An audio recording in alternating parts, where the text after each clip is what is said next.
Rasulullah, pada keluarga dan seluruh sahabat-sahabatnya.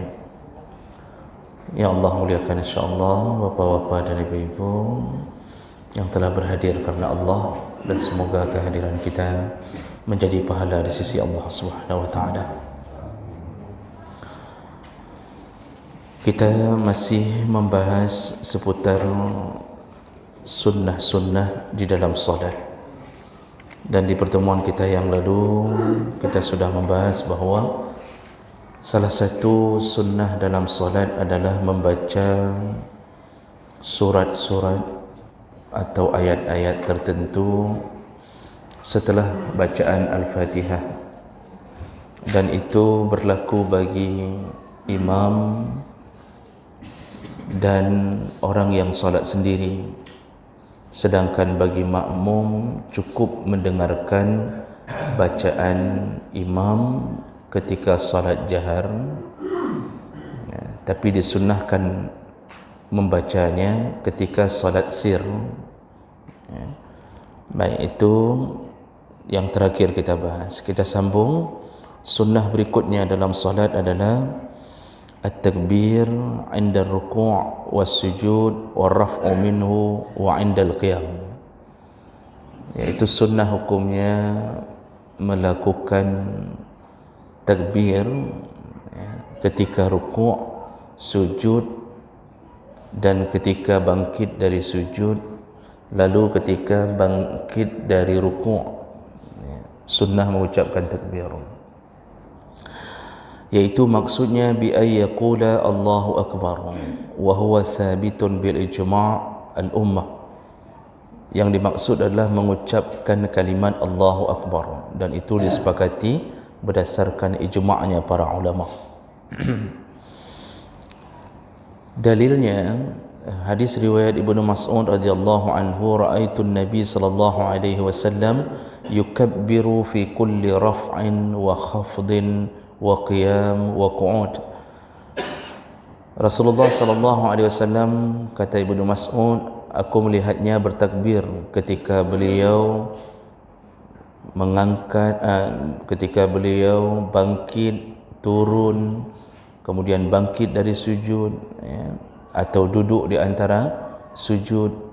Jadi artinya takbir yang dimaksud adalah takbir intiqal, takbir perpindahan. Itu takbir yang dimaksud. Jadi satu-satunya takbir yang rukun adalah takbiratul ihram. Selain daripada itu semuanya sunnah. Artinya kalau tidak diucapkan pun salatnya sah, cuma kita hanya meninggalkan permintaan Nabi sallallahu alaihi wasallam.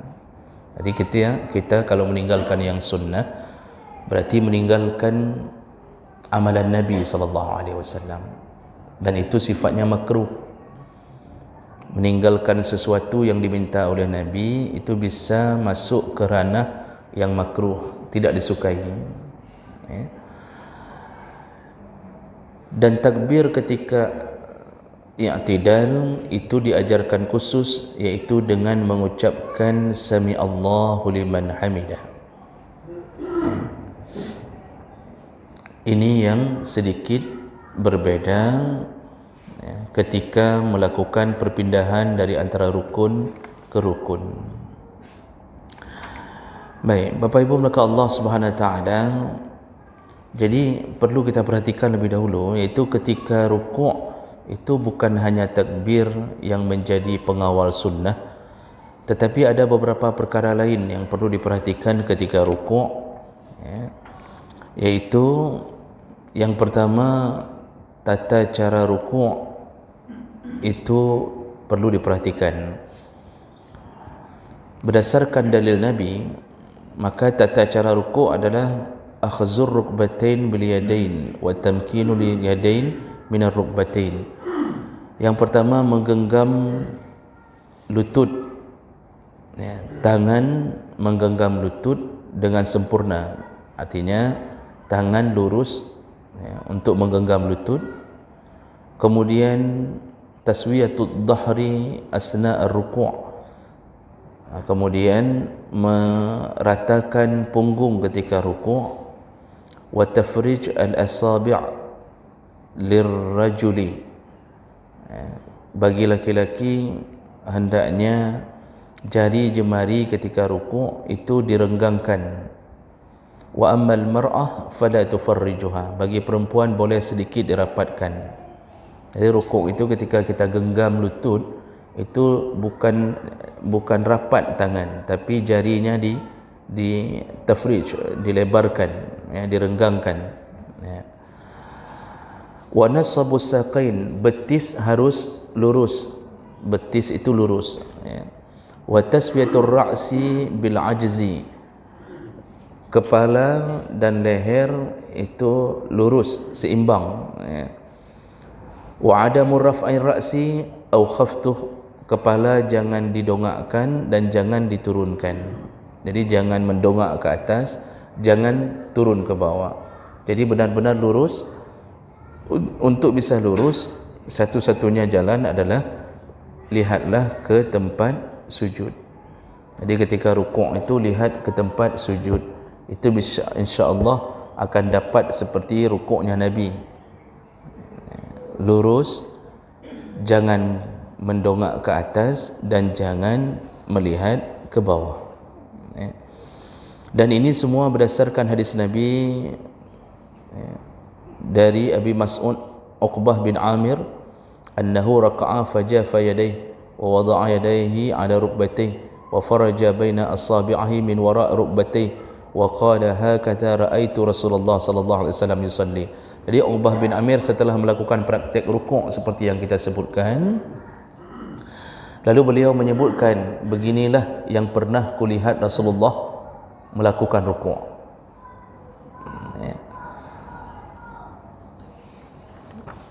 Jadi ini bahagian rukuknya rukun, tapi memperbagus rukuk itu bahagian daripada sunnah, mulai dari mengucapkan takbir. Lalu apa yang dibaca ketika rukuk? Ayyaqula subhana rabbiyal azimi wa huwal haddul adna. Bacaan yang menjadi sekurang-kurangnya bacaan adalah subhana rabbiyal azimi. Di sini disebutkan huwal haddul adna. Sekali itu boleh, sekali boleh, tetapi wa adnal kamal salasan, paling bagus ikuti Nabi SAW, ulanglah sampai 3 kali. Kalau lebih boleh, tidak boleh. Lebih daripada 3 kali boleh. Tapi kalau hanya mengucapkannya sekali, tidak sampai 3 kali, subhana rabbiyal azimi tidak sampai 3 kali, sebahagian ulama mengatakan makruh,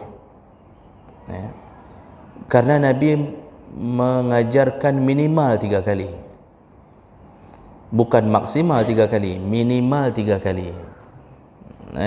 Jadi kalau seandainya lebih, dibolehkan. Bahkan menurut mazhab Malik, wala hadda lahu 'indal malikiyah, tidak ada batasan mau berapa kali mengucapkan subhana rabbiyal azimi di dalam rukuk. Wa yudhiful malikiyah wasyafi'iyah wal hanabilah wa bihamdih.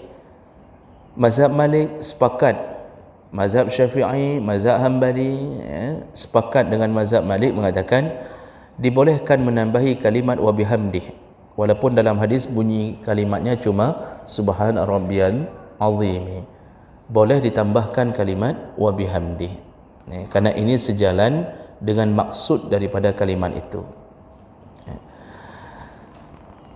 Ini berdasarkan hadis Huzaifah al-Yaman qala sallaitu ma'an Nabi sallallahu alaihi wasallam fa kana yaqulu fi ruku'ihi, ketika aku salat bersama Nabi sallallahu alaihi wasallam dan aku mendengar beliau membaca dalam rukuknya subhana rabbiyal azimi wa fi sujudihi subhana rabbiyal a'la. Ini bacaan Nabi, artinya dalam hadis begitu, sedangkan wa bihamdih itu tambahan yang dibolehkan, tambahan yang dibolehkan. dan itu disepakati oleh mazhab Malik, Syafi'i dan Hanbali. Ya.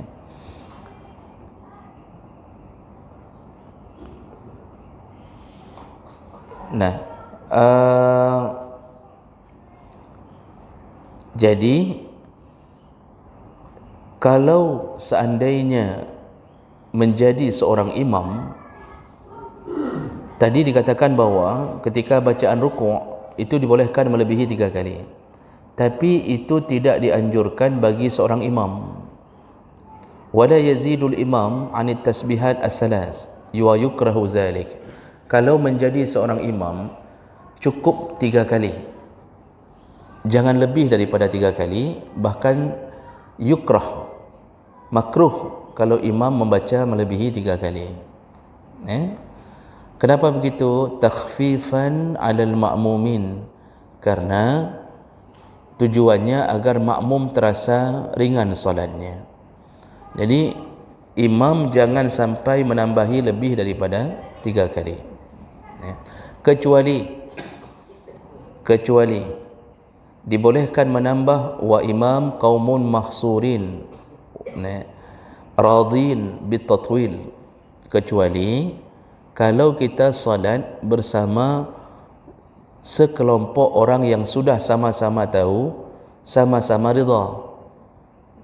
Jadi misalnya ada jamaah pengajian sendiri di satu tempat, sama-sama tahu, sama-sama rida, mereka rida dengan panjangnya bacaan imam, itu baru boleh. Bahkan kalau mereka rida, itu disuruh tambah hadis riwayat Muslim yang pernah dibaca Nabi ketika rukuk. Kalau rida, arti rida, makmumnya sudah faham, ni imam pasti lama solatnya, tapi hanya kelompok itu yang dibolehkan. Maka dibolehkan sampai menambahi kalimat lain. Mazhab Syafi'i mengatakan dibolehkan menambahi kalimat Allahumma laka raqa'tu wa bika amantu wa laka aslamtu wa khasha'a laka sam'i wa basari wa mukhi wa 'azami wa 'asabi wa mastaqaltu bihi qadami. Itu kalau ridha. Tapi kalau tidak ridha, artinya masjid berada di simpang jalan, masjid di tempat umum, ya, dan makmumnya dengan berbagai latar belakang, itu tidak boleh imam membaca bacaan dalam rukuk sampai panjang sekali, ya, tidak dibolehkan. Jadi betul-betul agama ini mendidik seorang imam untuk membaca psikologi makmum, dan itu berlaku pada semua perkara, ya. Kalau imam ketika menghadap ke kiblat dia tidak melihat makmum, disuruh timbang-timbang perasaan makmum. Itu enggak lihat ke makmum, enggak pernah lihat wajah makmum sudah marah atau belum, enggak pernah lihat apakah hana mangat li atau enggak pernah lihat, tapi disuruh timbang-timbang perasaan makmum. Itu yang enggak bisa dilihat. Maka yang bisa dilihat lebih utama. Yang enggak bisa dilihat disuruh jaga, apalagi khatib yang bisa melihat keadaan makmum. Khatib bisa melihat keadaan makmum. Wajah khatib sudah sampai setengah jam, ada yang 40 menit bicara. Itu ada yang sudah terdengar gerham sana, gerham sini, batuk sana, batuk sini, padahal bukan musim batuk. Kemudian ada yang sudah memberi kode-kode, ada yang sudah angkat tangan lihat jam, ada yang kasi nampak jam sama khatib, nampak jam khatib. Itu khatib seharusnya lebih faham. Imam yang enggak bisa lihat makmum disuruh timbang perasaan, khatib yang bisa lihat perubahan makmum itu harus faham. Makanya khatib kadang-kadang Pak, yang nak carang cuma baca kitab dah guys, tapi tidak pintar membaca keadaan. Mana ada disuruh sampai khutbah 40 menit. Rasulullah berkata, fa inna mi'nata fiqhi, ciri-ciri seseorang punya ilmu yaitu taksirul khutbah, dia memendekkan khutbah, memanjangkan salat. Itu ciri-ciri seseorang punya ilmu. Langsung Rasulullah yang mengatakannya. Maka khutbah itu cukup 15 menit, 20 menit. Jangan sempat membuat makmum tertidur. Baru mau tidur dah selesai khutbah, hanya jadi begitulah seharusnya. Tapi punya makna, berisi, ada kesimpulan yang bisa mengubah mengubah orang untuk menuju ke arah taubat. Ini khutbah 45 minit. Kita sudah take note, tak tahu mau buat bagaimana. Ini menunjukkan apa? Orang ini hanya pintar baca kitab tapi tidak pintar membaca keadaan. Nah, jadi jemaah melakukan Allah, dan ini berlaku di semua sosial kita. Pemimpin dalam sebuah negara itu harus pintar membaca keadaan rakyat. Maka salat itu lambang seluruh perkara. Imam diajarkan menimbang makmum, maka pemimpin menimbang rakyat, bukan menimbang yang satu partai dengan dia, kerana yang ke rakyat. Itu hanya orang di situ berkumpulnya kadang-kadang para penjilat, orang-orang yang mengharapkan jabatan, disuruh timbang rakyat, kerana dia diangkat untuk memelihara rakyat. Itu pemimpin yang baik sesuai dengan kategori imam di dalam salat. Jadi jemaah melakukan Allah Subhanahu Wa Taala, begitulah posisi imam. Jadi di sini disebutkan tidak boleh memanjangkan bacaan rukuk ketika menjadi imam untuk meringankan urusan makmum. Di minggu lalu kita juga sudah belajar, termasuklah bacaan-bacaan yang dipilih ketika solat. Surat-surat yang dipilih setelah Al-Fatihah itu jangan sampai menyiksa makmum. Jangan sampai menyiksa makmum, kecuali solat sunnah. Kalau solat sunnah silahkan. Berikutnya, sedikit lagi, sunnah berikutnya qaul tasmi' wa tahmid. Sunnah berikutnya iaitu mengucapkan sami Allahu liman hamidah. Tadi mau difokuskan dulu pada takbir, ini mau difokuskan pada kalimat sami Allahu liman hamidah. Tasmi' itu sami Allahu liman hamidah. Dan ini berdasarkan hadis Nabi sallallahu alaihi wasallam bahawa Rasulullah sallallahu alaihi wasallam ketika bangun dari rukuknya, beliau membaca sami Allahu liman hamidah.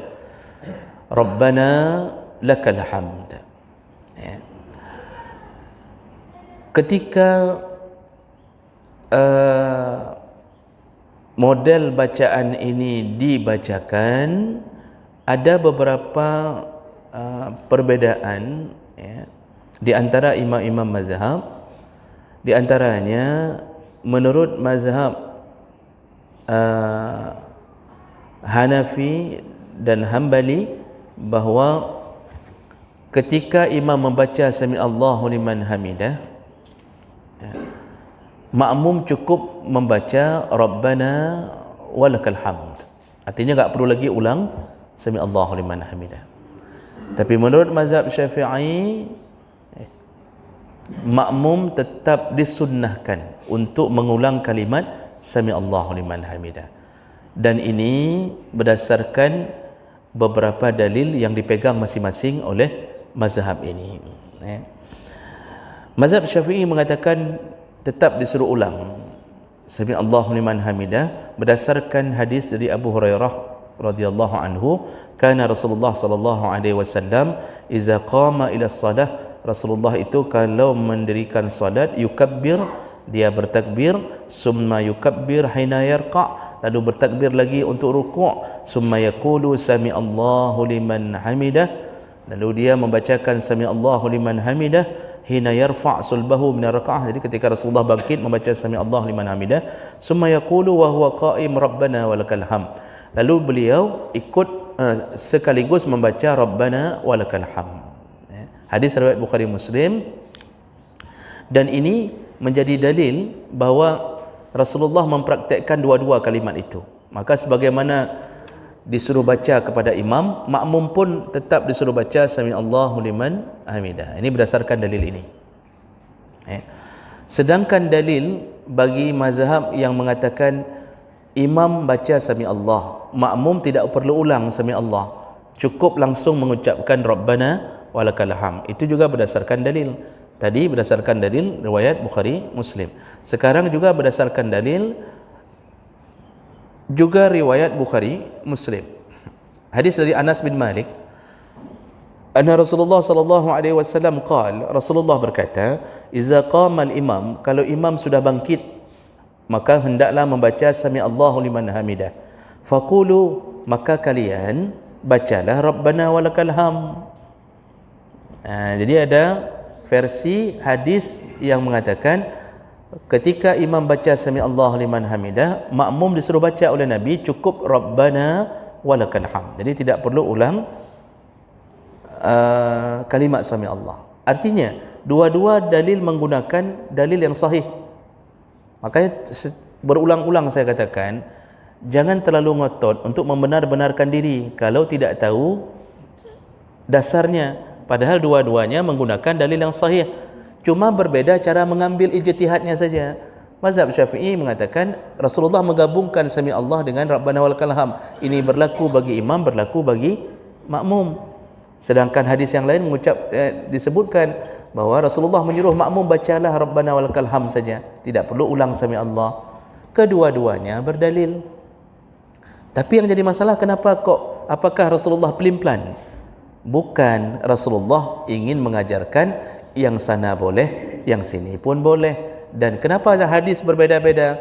Abu Hurairah melihat kondisi solat Nabi yang dia dengarkan begitu. Anas bin Malik pernah mendengarkan begini.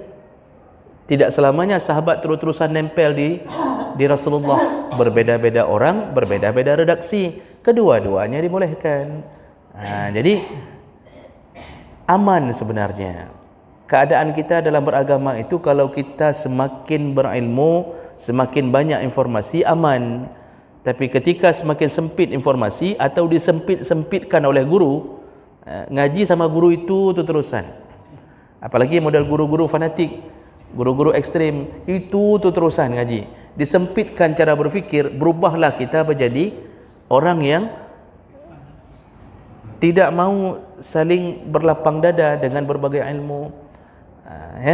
Jadi jemaah melakukan Allah Subhanahu Wa Taala, dibolehkan kedua-duanya. Sudah.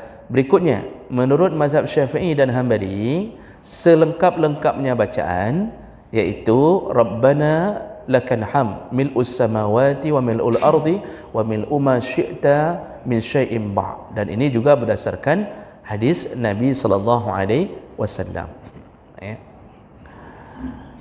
Kalau seandainya punya kelompok sendiri, seperti tadi imam dengan kelompoknya sendiri, saling rida untuk panjang memanjangkan. Kalau saling rida ni ceritanya ni, maka dibolehkan sampai menambahkan kalimat berikutnya ahlas sana wal majdi. Jadi ditambahkan lagi mil'us samawati wa mil'ul ardi wa mil'u ma syi'ta min syai'in ba'du ahlas sana wal majdi. Dan dibolehkan menambahkan Allahumma la wakkalna laka. Ditambahkan lagi ahaqqu ma qala al-'abdu wakkalna laka 'abdun la mani'a lima a'taita wa la mu'tiya lima mana'ta wa la yanfa'u zal jaddi minkal jadd. Ini semua berdasarkan hadis-hadis yang sahih. Itu kalau saling rida. Tapi kalau makmumnya PNS semua, itu perlu waktu untuk masuk kantor lagi. Jadi tak nekarat punya makmum berbagai background. Dia lihat keadaan makmum. Ini kalau saling rida. Contoh, guru solat sama murid-muridnya di pesantren. Setelah diajarkan ini, ingin memanjangkan solat, boleh. Tetapi hanya kelompok itu saja. Tidak berlaku bagi kelompok yang berbagai ragam latar belakang. Dan ini semua berdasarkan hadis Nabi sallallahu alaihi wasallam, hadis riwayat Muslim dan Nasa'i, yaitu bacaan mulai dari Rabbana lakal ham mil'us samawati sampai la wala yanfa'u zal jaddi minkal jadd. Itu semua berdasarkan satu hadis. Kalau mau selengkapnya, tapi sudah cukup kalau kita membaca mil'us samawati wa mil'ul ardi. Baik, dan sebagai penutup kita pada pagi hari ini, sunnah yang singkat berikutnya adalah wad'u rukbatain summal yadain summal wajha 'inda al-hawa' lis-sujud wa 'aksu zalika 'inda raf'i fi sujud.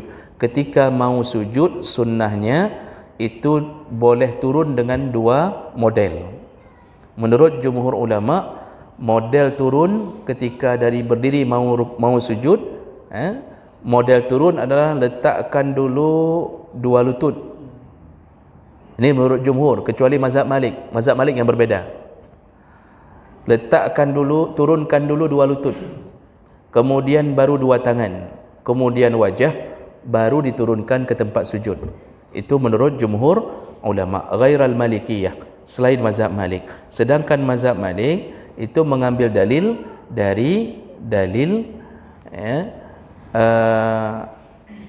dari Abi Hurairah radhiyallahu anhu qal idza sajada ahadukum, kalau kalian mau sujud, fala yubarrik kama yubarrikul ba'ir.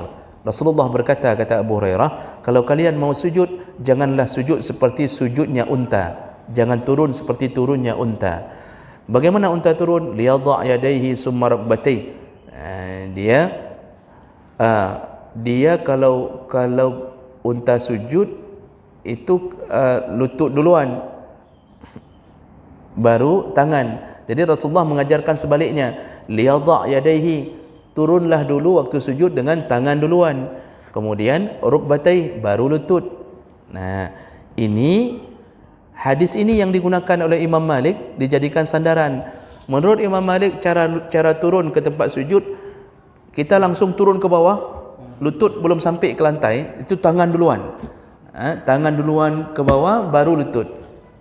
Sedangkan menurut jumhur ulama mengambil hadis Nabi SAW dari Wa'il bin Hujur yang mengatakan, ra'aitu Rasulullah SAW iza sajada, aku pernah melihat kalau Rasulullah sujud, wada'a rukbatayh, dia meletakkan dulu dua lututnya, qabla yadayh, sebelum tangannya, wa iza nahadha rafa'a yadayh qabla rukbatayh, sedangkan waktu bangkit, dia bangkit lebih dahulu dengan tangan, baru lutut.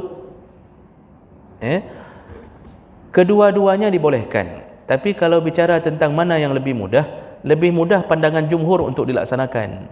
Karena kalau kita turun tangan duluan, nya menjerubom demi guru bom demi lutut belum sampai ke bawah, tangan duluan. Yang umur 65 tahun bisa patah tulang tangan kadang-kadang.